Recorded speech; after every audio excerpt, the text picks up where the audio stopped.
هر بازیکنی جای من بود، پیشنهاد لیگ برتری که اومده بود، خب پیشنهاد لیگ یکی رو خب ارجحیت داشت دیگه.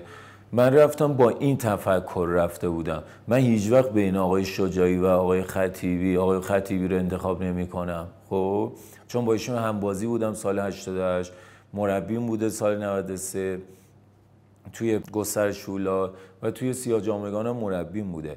از لحاظ اخلاقی رفتاری همه جوره من معلوم آقای شجاعی رو میپسندم و به کرکترامون شبیه همه.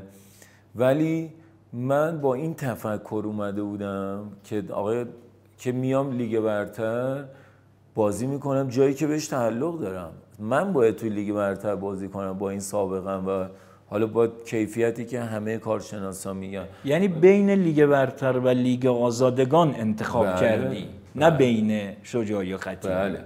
حالا تفکرم این بود که حالا اعتقادم اینه که شاید ایشون هفته دهم توی مصر رفسنجان نبینن. خب یعنی اون روزی هم که جدا شدم، شما میفهمید بین آقای شجاعی و آقای خطیبی، من گفتم آقا چون هر جا بودن ایشون تا نیم فصل جدا شدن با اون شرایطی که دارن، من گفتم خب 5 هفته 6 هفته 10 هفته میمونم، بعدش که دیگه خب خلاص مربی جدیدی میاد و من دیگه راحت میشم همه جوره، هم لیگ برتره هم شرایط خوبیه.